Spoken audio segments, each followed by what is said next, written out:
Good morning, 11:22 a.m., 2/28/2018, as you can see right down here in the corner of my screen. I want to talk this morning about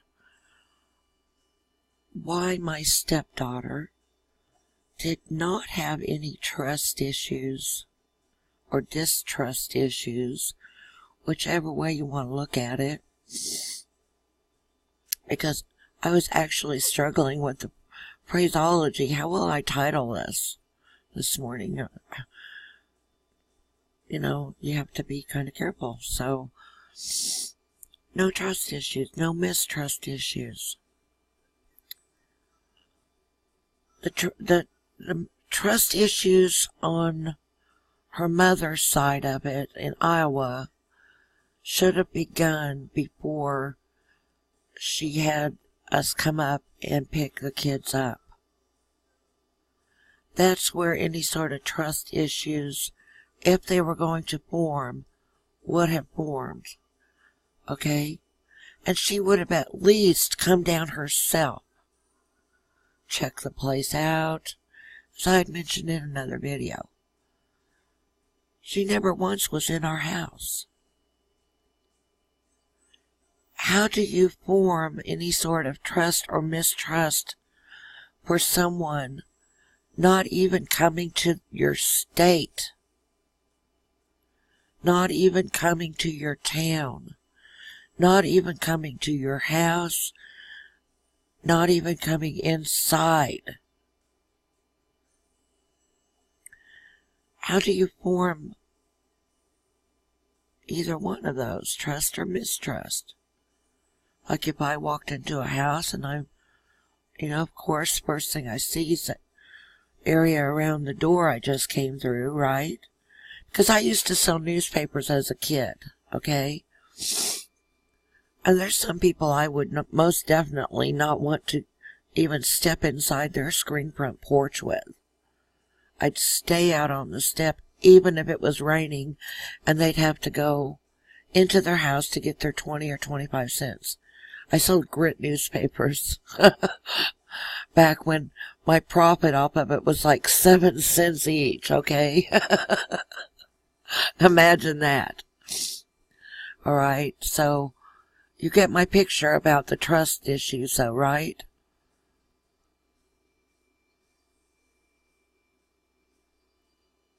I'm looking up here. I see that. I'm hoping this is recording, actually. Okay, see the speaker's got a line through it, red line. But anyway, where were the trust issues to begin with? The mother hadn't seen this guy or spoken to him. Well, they might have maybe once or twice on the phone. I don't actually remember. But I do remember they were in communication with the letters. Excuse me, because as she had said, or as I had said before, she had returned a child support payment at one point. When we lived on South Washington at 12th and South Washington. They're near the high school. Now the other South Washington house was north of 50, which divides town from north and south, okay? Or divides the town north from south. So it was really on the north side, but the addresses didn't get called north anything until you went north of Maine, and then it was north whatever, okay? So for the post office and addressing purposes, north-south began at Main Street in Sedalia, but in actuality, north and south was divided by 50 highway for, like, directions. A second.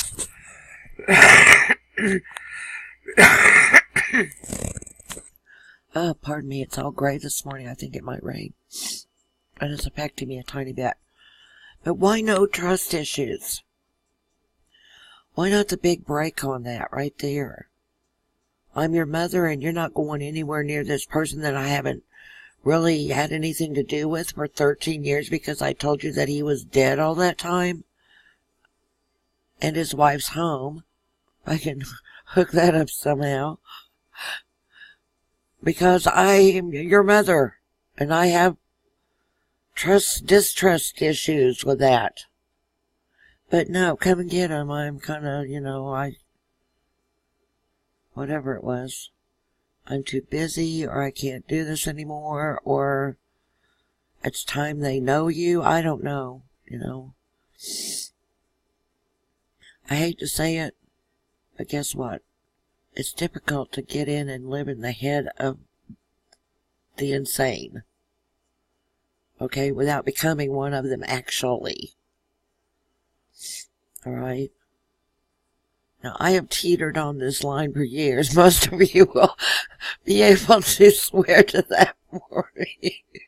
This very thin line between insane, just hanging in there by that thread, okay? I'm not going to argue that. Okay, it's been tough. Okay, so also with the kids, well, the boy not so much, but her. Mother, are you sure you want to send me to this guy's house? There must be a reason. Besides, it just looks like a nice day to say that he's dead for 13 years, that you won't let us have anything to do with him, not even when he sends Christmas and you send it back after we've opened it and saw it.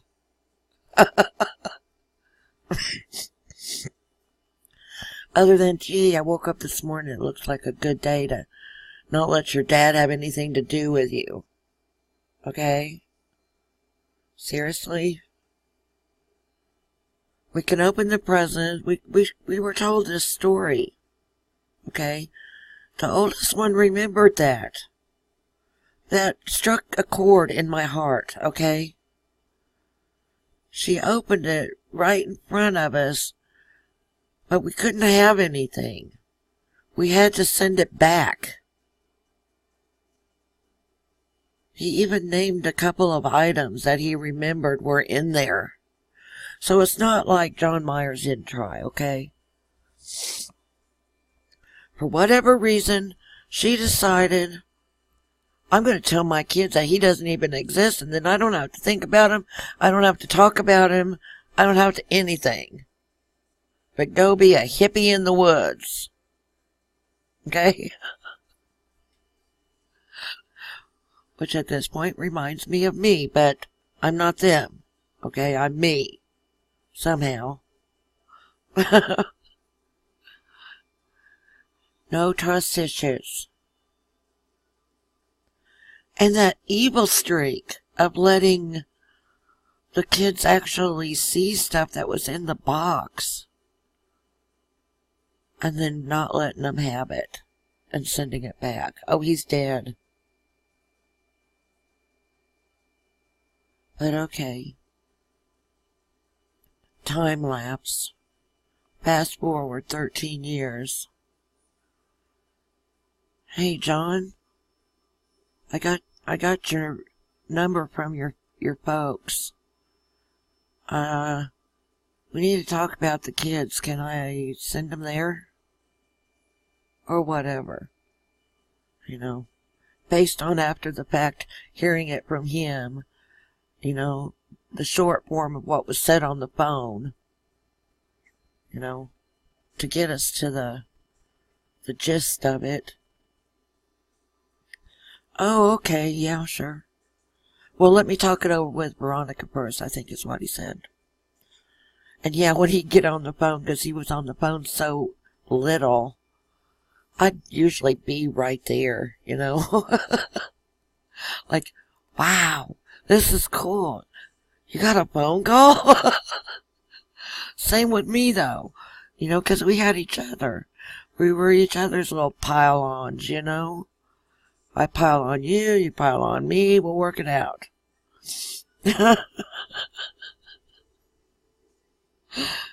My new way to refer to marriage. Oh, my pile on? Your pile on what? Exactly. Okay, so anyway, quickly running out of time. Look here. But I'm going to trust this guy I haven't had anything to do with for 13 years. I'm going to send my child, who, after knowing the person, it's obvious she had some kind of problem. And there I was, speaking up about it. John, she's got some kind of problem. You ought to see her when you're asleep, and you don't see anything. You ought to see it. You ought to see how she acts here. You ought to hear some of the things she says. You ought to hear the way she talks to me. She argues with me. Oh no, dear, it's all in your head. Oh? It's all in my head. Okay, Mr. Myers.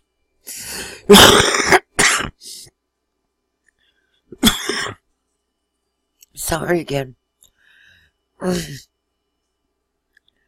Then, after he saw it himself, and my mother began to report the things too, as you've heard me say in other screencasts. And I'm watching the ticker up there in the corner. Top left. He got information from some of her family that had left that group, the commune. And as I had said, got exit therapy.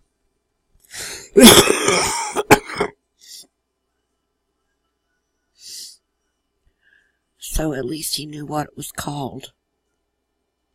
So he could look it up at the public library. And found her a therapist. So we began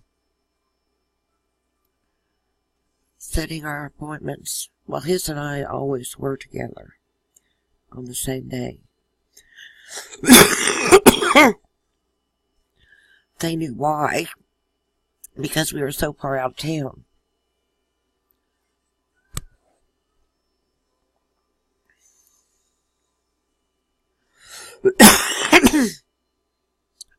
Pardon. And she did go with us a couple times, as well as her brother, before we got her exit therapy. And just hang around the VA with us while we waited on him. And same for with mine. Watch some TV, you know. Which was all new to her. But no trust issues. And even in a place like that, if she had a problem, she could have escaped from him, you know. It wasn't like she was on a leash or anything, or that he was holding her hand tightly, you know, to keep her beside him, or me either. Could have taken off, you know. The VA's got cops. VA cops. Said, look, I'm escaping my dad. He's here. I need help. I've got it really bad at home. He rapes me 2 to 3 times every single day. Help me, please help me. But not even then, you know. So I'll have to come back to this. I'm not really looking forward to it because of whatever's wrong with me today. But I will, so thanks for watching. I'll cut to the chase hopefully in the next one. You know this is difficult, that's why.